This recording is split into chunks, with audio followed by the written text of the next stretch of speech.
Here we go.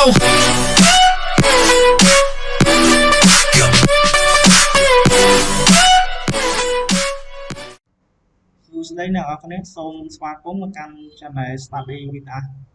ថ្ងៃនេះខ្ញុំរៀនកម្មវិធី Civil 3D ដដែលដែលកម្មវិធី Civil 3D ក៏ខ្ញុំរៀនមុនគឺរៀនអំពីការគណនាមានដីចំពេញហើយនិងកាយចេញដល់ថ្ងៃនេះខ្ញុំរៀនអំពីការ design ផ្លូវម្ដងគឺ road design តោះកុំឲ្យខាតពេលយើងចូលទៅក្នុងកម្មវិធី Civil 3D របស់នេះតោះបើយើងចូលក្នុងកម្មវិធី Civil 3D ហើយយើងនេះមើលកន្លែងនេះខាងឆ្វេងដែរគឺមាន start drawing ចុចលើវាមកហ្នឹងសម្រាប់យើងថ្មីចូលមកបង្កើត design ថ្មីហ្នឹងយើង project ថ្មីតពីហ្នឹងហើយយើងនេះយើងចូលធ្វើការយើងមើលឈ្មោះ drawing file អាហ្នឹងយើងចង់ចុចកន្លែងនេះយើងចង់ save as ហើយយើងដាក់ឈ្មោះដាក់ទីតាំងណាក៏បានដែរតែអានេះខ្ញុំអត់កំណត់អត់ប្រាប់ពីរបៀបយើង save យើងដាក់ឈ្មោះដាក់ទីតាំងណាទេព្រោះអីខ្ញុំគិតថាបងប្អូនចេះអស់ហើយវាព្រោះអីការ save វាដូចកម្មវិធីMatcat កម្មវិធីAutoCAD កម្មវិធីដទៃផ្សេងទៀតគឺវាដូចគ្នាទេឥឡូវយើងនេះមករៀនទី1របស់យើងគឺការកំណត់ទីតាំងគឺ drawing setting គឺការបង្កើត drawing setting របស់យើងគឺដើម្បីកំណត់ទីតាំងថាប្រទេសយើងនៅទីតាំងចំណុចណាហើយមេរៀនហ្នឹងខ្ញុំបានបង្ហាញកាលពីមុនហើយបងប្អូនអាចមើលវីដេអូរបស់ខ្ញុំនៅ description ខាងក្រោមវីដេអូហ្នឹងឬមួយក៏ចូលទៅក្នុង channel របស់ខ្ញុំចូលមើលមេរៀនទី1របស់ខ្ញុំទៅឃើញមេរៀនទី1ទី2ទី3គឺវាស្តីដូចគ្នាដល់មកខាត់ពេលយើងចូលធ្វើការ drawing setting មកយើងចូលកន្លែង auto space របស់យើងចុចលើ setting ហើយអ្នក drawing file អានេះឈ្មោះវា drawing file ដែរយើងចុចលើវាហើយមកស្ដាប់យក edit drawing setting មកយើងនេះយើងកន្លែង unit and zoom អានេះ meter យើងយក meter អានេះ degree នេះ scale វា1/1000យើងយក1000អានេះយើងយកUTM យើងស្គរមកក្រោមវាមកនេះ UTM W GS 84ដាក់ធំលើវាមួយមកអានេះយើងដូរនៅកន្លែងនេះដាក់លេខ48តែយើងនៅរយៈទឹងខាងជើង48 degree យើងកំណត់តែប៉ុណ្្នឹងទេអត់មានអីច្រើនទេយើងធ្វើការ apply អូខេតពីហ្នឹងហើយយើងធ្វើការ import point ចូលដើម្បី import point ចូលយើងមានវិធីច្រើនដែលវិធីទី1គឺយើងប្រើប្រាស់ comment ដែលយើងវាយ comment I M P នេះយើងវាយដាក់ IMP មកវា load មកនេះ import point តែយើងចុចលើវាមួយមកតមកវាលោកផ្ទាំងមកឲ្យយើងមួយនេះហើយលោកផ្ទាំងមួយនេះខ្ញុំប្រាប់ពីវិធីប្រើ comment ខ្ញុំចុចខ្វែងហើយខ្ញុំចាំប្រាប់វិធីមួយទៀតទីមួយទៀតនេះយើងចុចលើកន្លែង tool space យើងតែយើងយក prospector តមកឃើញពាក្យ point យើងចុចលើ point មកស្ដាំមួយយកពាក្យ grade តមកនេះវាលោកផ្ទាំងមកឲ្យមួយ grade point ហើយដល់យើងចុចលើនេះ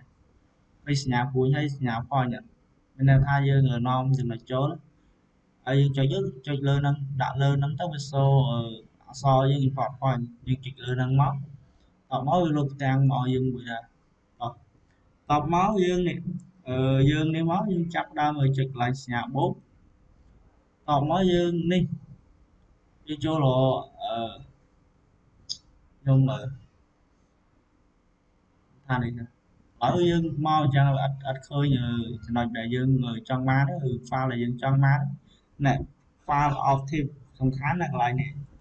អានេះបើយើងជ្រើសរើសខុសគឺវាអត់បង្ហាញឲ្យយើងទេគឺយើងរកមិនអត់ឃើញណាអានេះយើងត្រូវជ្រើសរើស file CSV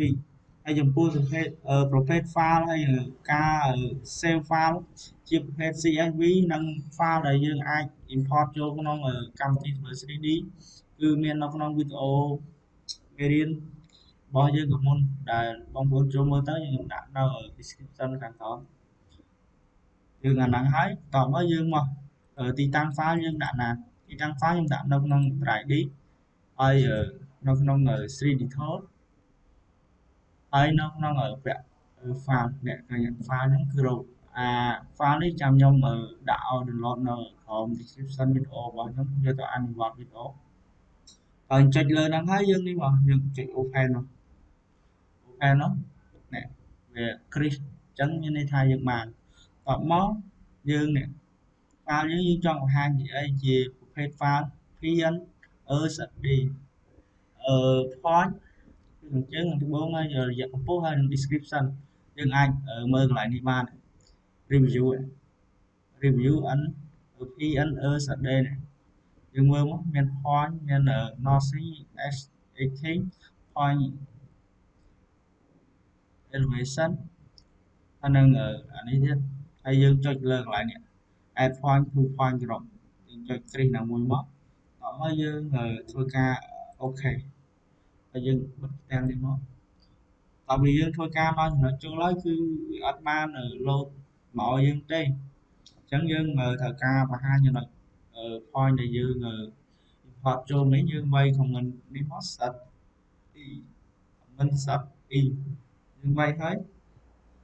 យើង enter មកគឺ load មកឲ្យឃើញអត់នេះជា point របស់យើង file របស់យើងនេះគឺរូបរាងផ្លូវដល់ពេលយើងនាំចំណុចចូលហើយយើងនេះដល់មេរៀនរបស់យើងគឺការអ្នក edit label កន្លែង point របស់ដល់ពីហ្នឹងហើយយើងចូលមកដើម្បី edit បានយើងនេះចុចមកកន្លែង property ហើយឃើញពាក់នេះ point ក្រោមយើងចុចសញ្ញាបូកមួយមកដល់មកលើ all point យើងមកស្ដាប់ហើយយកពាក់ property តមក information គេឲ្យយើងដាក់ឈ្មោះទេនេះយើងកាន់ណាកន្លែងនេះ point style យើងយកមួយណាក៏បានដែរដោយសារយើងជ្រើសយើងយកហើយយើងចូលធ្វើការ copy ហើយយើងធ្វើការ edit ដដែលអញ្ចឹងយើងយកនេះមកតមកយើងចុចកន្លែងនេះយកពាក់ copy current selection តមកយើងកន្លែង display យើងអត់មានអីទេកន្លែង marker information name ឈ្មោះយើងដាក់នេះមកយើងដាក់អក្សរកាត់យើងដាក់នេះហើយខ្ញុំដាក់ហើយដាក់AP បងប្អូនចង់ដាក់ឈ្មោះអីក៏បានដែរ AP មក marker ប្រភេទនេះយើងចង់យកប្រភេទអីយើងមើលថា style ស្អាតយើងខាំនេះមួយមកអានេះខ្ញុំដាក់ប្រភេទស្អាតហើយយើងយកនេះទំហំរបស់ marker យើងយកមកយក 0.5 ចាំ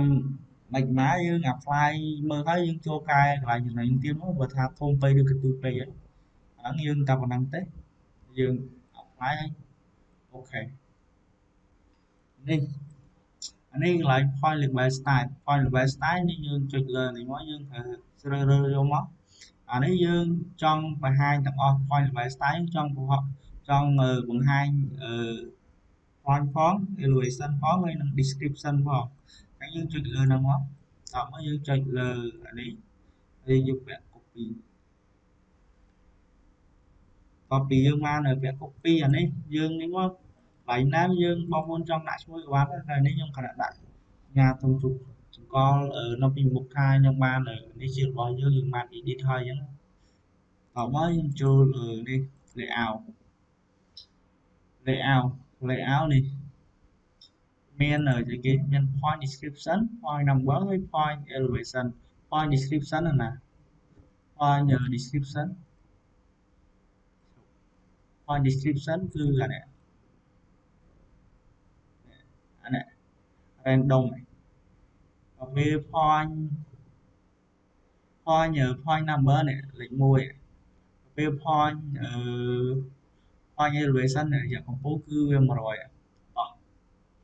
ឡូវយើងនេះមកយើងកែកន្លែង point description មកយើងគឺនេះ random នេះយើងគ្រាន់តែធ្វើការកែកន្លែងនេះ thì hai dương vô còn phô so với mà dương vô ở xuân thì kéo nếu dương chăm apply mơ đi mất còn mó dương vô này